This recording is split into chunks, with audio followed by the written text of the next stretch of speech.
Hello दोस्तों, आपका स्वागत है हमारे channel R N motivational magic पे। दोस्तों, स्वार्थी यानी कि स्वयं का अर्थ। जो इंसान स्वयं का अर्थ जानना चाहता है, जो खुद को समझना चाहता है, क्या वो इंसान आपकी नज़र में गलत है? हम जब भी किसी को स्वार्थी कहते हैं तो उसका मतलब तो यही होता है कि वो आदमी स्वयं का अर्थ समझना चाहता है। तो फिर वो गलत कैसे हुआ? स्वार्थी शब्द दुनिया की नज़र में, समाज की नज़र में एक अलग ही नज़रिए से समझा जाता है। दोस्तों, आज की मैं जो गौतम बुद्ध की कहानी आपको सुनाने जा रही हूँ, उसमें आपको 5 ऐसे तरीके पता चलेंगे जिसके माध्यम से अगर आप कर्म करते हैं तो आप अच्छे कर्म भी कर पाएंगे और दुखी भी नहीं होंगे। अक्सर हम अपने आसपास ऐसे बहुत से लोगों को देखते हैं जो स्वभाव से बहुत अच्छे प्रतीत होते हैं, यानी कि सब लोगों की मदद करते हैं, सबसे अच्छा व्यवहार रखते हैं। लेकिन इसके साथ हमने ये भी देखा होगा कि ऐसे लोग जो स्वभाव के अच्छे होते हैं, दूसरों की मदद करते हैं, वो दुखी भी ज़्यादा रहते हैं, और जो लोग स्वार्थी होते हैं वो फलते फूलते चले जाते हैं। तो ऐसे में परमात्मा की सत्ता पर उंगली उठाना निश्चित है। लेकिन अगर ये सत्य है तो हमें कौन सा मार्ग अपनाना चाहिए? क्या हम भी दूसरों के जैसे बन जाए? पता नहीं आप में से कितने लोग ये मानते हैं कि अच्छे लोग जीवन में बहुत दुखी रहते हैं, लेकिन इसके पीछे का सत्य क्या है? अगर हम इसके पीछे का सत्य नहीं जानेंगे, नहीं पहचानेंगे, तो कहीं ना कहीं हमारा अवचेतन मन भी बुराई की तरफ झुक जाएगा। इसीलिए अपने मन में ऐसे विचार आने से पहले इस बात की पूरी सच्चाई, पूरा निष्कर्ष निकाल ले, ताकि भविष्य में आपको अपने अच्छे होने पे पश्चाताप ना हो, दुख ना हो। तो चलो दोस्तों, सुनते हैं कहानी। एक गांव में आनंद नाम का एक युवक रहता था। उसका भरा पूरा परिवार था। उसके 2 बच्चे थे, उसकी पत्नी थी, लेकिन उसके माता पिता इस दुनिया से चल बसे थे। इसीलिए पूरे परिवार की जिम्मेदारी उसी के कंधों पर थी। बच्चे अपने पढ़ाई करते थे और उसकी पत्नी अपने घर गृहस्थी के कामों के साथ गाय, भैंस, बकरी इत्यादि का दूध बेचकर अपना घर चलाती थी। और आनंद पहाड़ में पत्थर तोड़ने का काम करता था। बहुत ही मेहनत भरा काम था। पूरे दिन काम करता तो रात को थक कर घर पर वापस लौटता। लेकिन इतने मेहनत करने के बाद भी अगर आनंद को गांव का कोई भी आदमी मदद के लिए बुलाता तो आनंद कभी भी मना नहीं करता था। उसके जीवन का एक ही सिद्धांत था, अगर मैं दूसरों की मदद करूंगा तो परमात्मा मेरा साथ देंगे, परमात्मा मेरे साथ कुछ बुरा नहीं होने देंगे। आनंद अपने इस सिद्धांत का पालन बहुत ही कड़ाई के साथ करता था। वह इस सिद्धांत पर इतना विश्वास करता था कि अगर कोई बाहर का आदमी उससे मदद मांग ले तो वो अपने घर का काम भी अधूरा छोड़कर उस आदमी की मदद करने के लिए पहुंच जाता था, जिसकी वजह से उसकी पत्नी बहुत परेशान रहती थी। वो अक्सर आनंद को समझाने की कोशिश करती थी कि सबसे पहले अपना काम करो, अपने परिवार को देखो। 2 बच्चे हैं हमारे, और फिर भी तुम दूसरों के काम करने में लगे रहते हो। अरे अपने घर को तो संभालो, अपना घर संभाल नहीं रहा और दूसरों की मदद करने चले हैं। और जब ऐसी बातें आनंद के कानों में पड़ती तो उसके हृदय में कांटा चुभने लगता था और उन दोनों में लड़ाई झगड़ा शुरू हो जाता था। अक्सर उनकी लड़ाई झगड़े का यही सबसे बड़ा कारण होता था। लेकिन ना तो आनंद अपने आप को बदल पाया और ना ही उसकी पत्नी ने उसको समझाना कभी बंद किया। इसी वजह से आए दिन उनके घर में झगड़ा होता रहता था। जहाँ तक उस गांव वालों की बात थी तो वो आनंद के स्वभाव को जानते थे और वो जानबूझकर जो काम आसान भी होता था वो उनके सामर्थ्य में भी होता था, उस काम के लिए भी वो आनंद को बुलाते थे ताकि उन्हें कम मेहनत करनी पड़े। कहने का अर्थ ये है कि गांव वाले आनंद की इस शिष्टाचार का फायदा उठाते थे, लाभ उठाते थे और सब पीछे से उसका मजाक उड़ाते थे, उसे बेवकूफ़ कहते थे। ऐसे ही दिन बीतते गए और एक दिन आनंद की पत्नी बहुत ज़्यादा बीमार पड़ गई। आनंद से जो कुछ भी सेवा हो सकती थी उसने वो सब अपनी पत्नी के लिए किया। उसने गांव के वैद्य को बुलाकर अपनी पत्नी की जांच करवाई, लेकिन ये रोग उस वैद्य की पकड़ के बाहर था। इसीलिए उस वैद्य ने कहा कि तुम अपनी पत्नी को नगर में जाकर किसी बड़े वैद्य को दिखाओ तो तुम्हारी पत्नी की जान बच सकती है। जल्द से जल्द नगर में पहुंचने की व्यवस्था करो, नहीं तो तुम्हारी पत्नी के प्राण संकट में हो जाएंगे। ये सुनकर आनंद के पैरों तले जमीन फिसल गई। उसने ये नहीं सोचा था कि उसकी पत्नी के प्राण संकट में है। वो सोच रहा था कि कोई साधारण सा रोग होगा जिसका इलाज हो जाएगा। लेकिन जब उसने वैद्य की यही बात सुनी तो वो घबरा गया। अब पत्नी को नगर तक कैसे लेकर जाए, क्योंकि उसके पास इतना धन नहीं था कि वो अपनी पत्नी के लिए एक घोड़ा गाड़ी करके उसमें अपनी पत्नी को लेटा कर नगर में ले जा सके। उसकी पत्नी की हालत बिल्कुल चलने की भी नहीं थी, इसीलिए उसे नगर पहुंचाने के लिए किसी घोड़ा गाड़ी की ज़रूरत थी। संयोग से उसके पड़ोसी धन्मू के पास एक घोड़ा गाड़ी थी। वो अक्सर व्यापार के लिए अपनी घोड़ा गाड़ी नगर में लेकर जाया करता था। इसीलिए आनंद के मन में विचार आया कि मैं धन्मू की घोड़ा गाड़ी ले सकता हूँ। मैं धन्मू की इतनी मदद करता हूँ, कभी उसके काम को नहीं टालता, तो वो तो मेरे काम को भी नहीं मना कर सकता। और यही सोचकर वो घोड़ा गाड़ी लेने के लिए धन्मू के पास पहुँच जाता है। लेकिन धन्मू बहुत ही चालाक इंसान था। वो बिना किराए की अपनी घोड़ा गाड़ी अपने सगे संबंधियों के लिए भी नहीं ले जाता था। तो आनंद की तो दूर की बात रही। जब आनंद ने उससे घोड़ा गाड़ी के बारे में पूछा तो उसने ये कहकर उसका एक काम टाल दिया कि मेरे घोड़े बहुत ज़्यादा बीमार हैं, वो शायद बच भी मुश्किल से पाएंगे। 5 दिनों से वो कुछ नहीं खा रहे, तो ऐसे में बेचारा घोड़ा गाड़ी लेकर कहाँ नगर तक पहुँच पाएगा। हाँ, अगर तुम कुछ धन की व्यवस्था कर सकते हो तो मैं अपने एक मित्र की घोड़ा गाड़ी तुम्हारे लिए मंगवा सकता हूँ। ये सुनकर आनंद परेशान और चिंतित हो गया, क्योंकि उसके पास धन तो था ही नहीं। इसका मतलब उसकी पत्नी बड़े नगर के वैद्य के पास इलाज के लिए पहुँच ही नहीं पाएगी। उलझन भरे हुए विचार लिए जब आनंद वापस आ रहा था तो उसने एक दिल दहलाने देने वाला दृश्य देखा। उसने देखा कि धन्मू के घोड़े, जो धन्मू के अनुसार बीमार थे, वो कुछ खा भी नहीं रहे थे। वही घोड़े गांव का ही एक युवक उसके बाड़ से खोलकर बाहर ला रहा था और गाड़ी में उसको जोत रहा था। ये देखकर पहले तो आनंद को कुछ समझ में नहीं आया। उसके बाद जब आनंद ने उस युवक से पूछा तो उसने बताया कि धन्मू ने ये घोड़ा गाड़ी उसे किराए पर दी है। यह सुनकर आनंद का दिल टूट गया। उसने कभी सपने में भी नहीं सोचा था कि उसका सबसे अच्छा मित्र धन्मू उसके साथ ऐसा कर सकता है।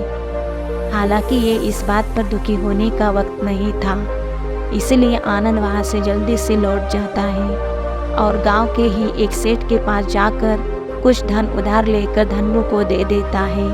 धन्मू अपने मित्र की घोड़ा गाड़ी मंगवा देता है, जिसके बाद वो अपनी पत्नी को वैद्य के पास नगर में ले जाता है। जब उसकी पत्नी का इलाज चल रहा था तो आनंद यही सोच रहा था कि एक वो दिन था जब धन्मू की बेटी बीमार हो गई थी और धन्मू यहाँ पर नहीं था, तो मैं पूरी रात वैद्य जी के पास उसके लिए बैठा रहा था, उसकी देखरेख की थी, उसकी सेवा भी की थी। इतने दिनों तक धन्मू नहीं आया था, तब मैं ही उसके परिवार की देखरेख किया करता था। कैसा दुर्भाग्य है ये, जिसके लिए मैंने इतना कुछ किया, उसने एक घोड़ा गाड़ी देने से मुझे मना कर दिया, और वो भी तब जब मेरी पत्नी जिंदगी और मौत के साथ खेल रही थी। कुछ देर बाद वैद्य बाहर आकर आनंद को एक बहुत बुरी खबर देता है। वो आनंद को बताता है कि उसकी पत्नी को कर्क रोग हो चुका है और उसका कोई भी इलाज नहीं है, उसके पास कुछ समय ही शेष बचा है। ये सुनकर आनंद दुखी होकर वही जमीन पर बैठ गया। उसकी पूरी दुनिया उजड़ने वाली थी और उसे कोई रास्ता नजर नहीं आ रहा था। कुछ समय बाद उसकी पत्नी चल बसी।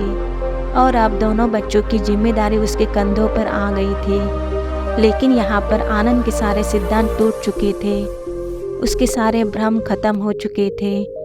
अब उसके दिमाग में एक ही बात थी कि अच्छा कर्म करने से परमात्मा साथ नहीं देता, बल्कि बुरे लोग फलते फूलते हैं, और इस बात का मैं सबसे बड़ा गवाह हूँ।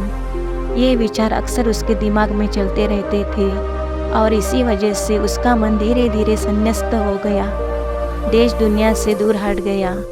और एक दिन ऐसा भी आया जब वो अपने बच्चों को अपने रिश्तेदारों के पास छोड़कर इस देश दुनिया को त्याग कर एक सन्यासी बनने के लिए घर से निकल पड़ा।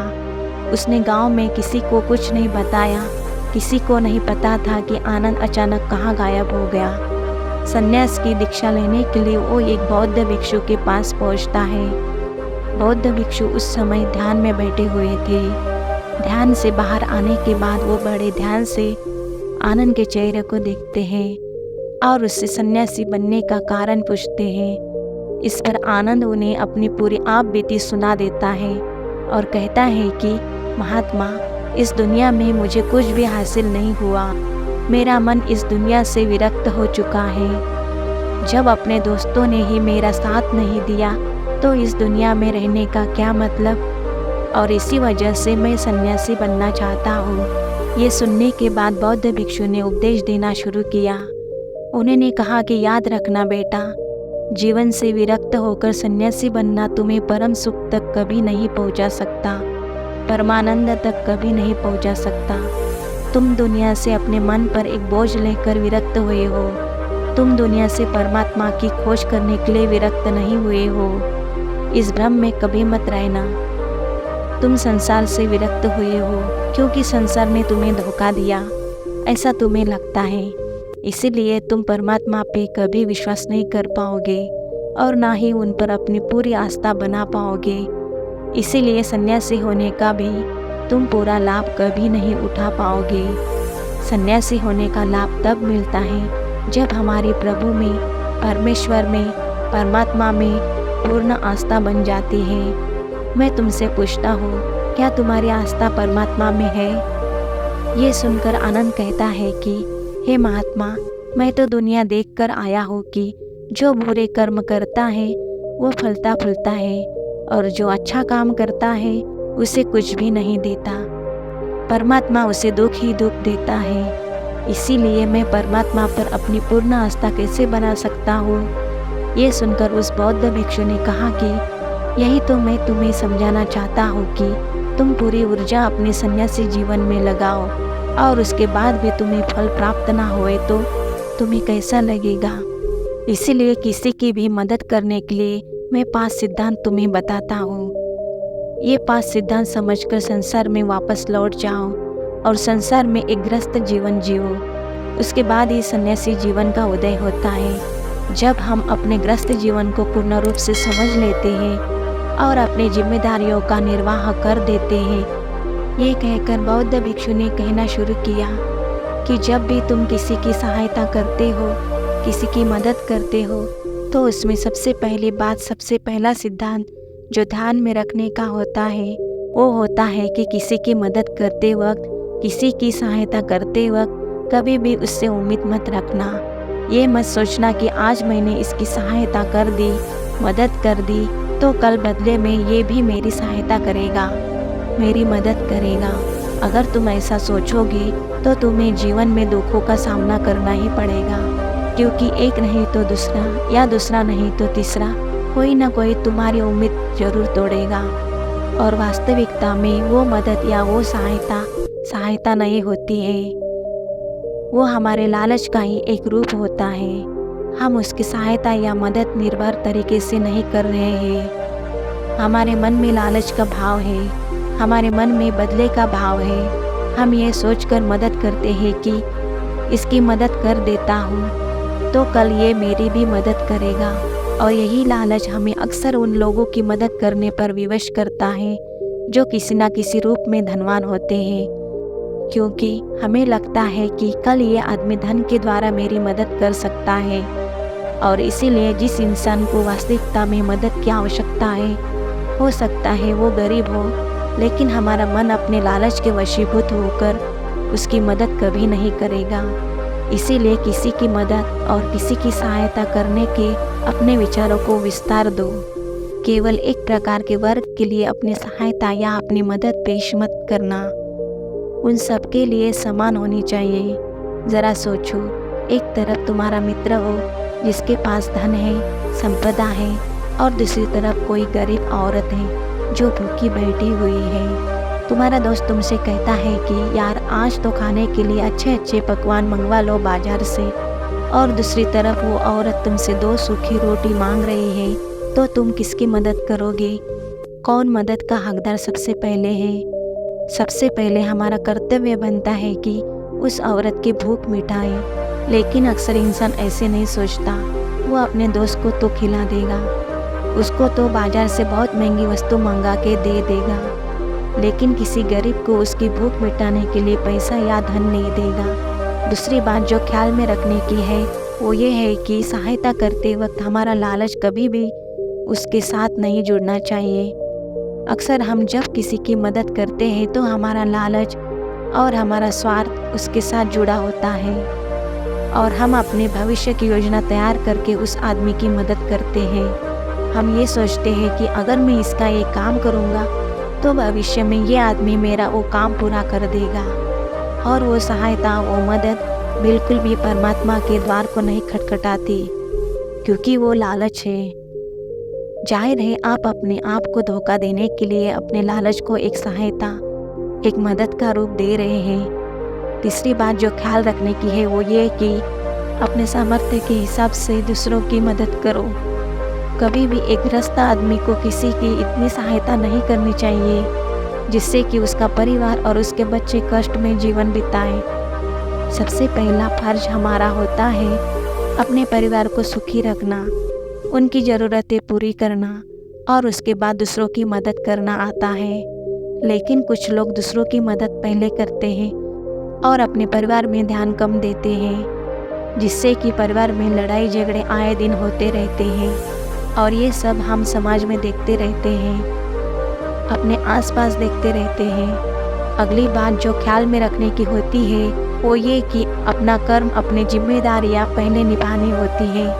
हम अपना कर्म, अपना काम छोड़कर पहले दूसरों की मदद करने के लिए चले जाते हैं, और जब दूसरा बदले में हमारी मदद नहीं करता तो हमारा दिल दुखी हो जाता है। हम सोचते हैं कि मैंने तो अपना काम छोड़कर उस आदमी की मदद की थी और वो आदमी मेरी मदद ही नहीं कर रहा है। इसीलिए अपना कर्म सर्वोपरि है, अपना कर्म सबसे ऊपर है, क्योंकि वही काम करने के लिए इस दुनिया में हमारा जन्म हुआ है। और सबसे आखिर में जो बात समझने की है वो ये है कि परमात्मा की मर्जी से ही सब कुछ होता है।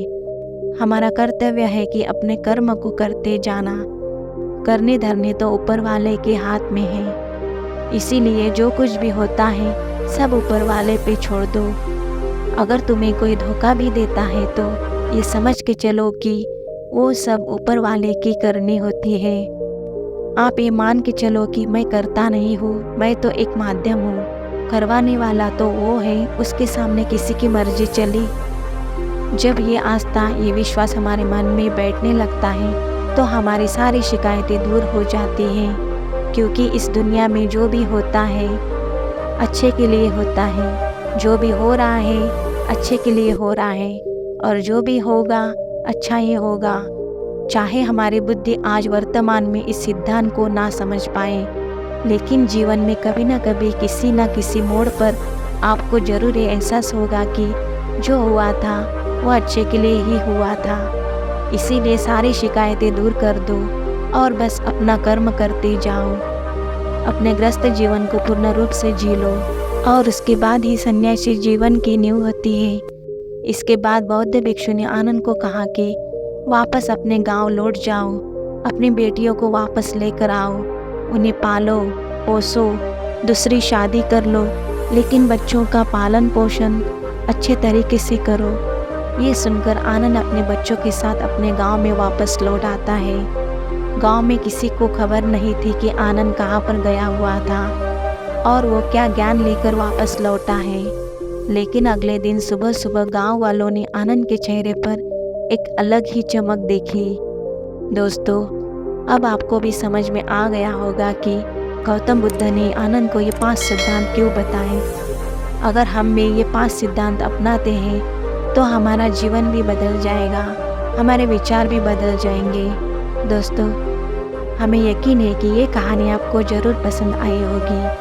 अगर ये कहानी आपको पसंद आई तो हमारे चैनल RN मोटिवेशनल मैजिक को लाइक सब्सक्राइब ज़रूर कीजिए। धन्यवाद।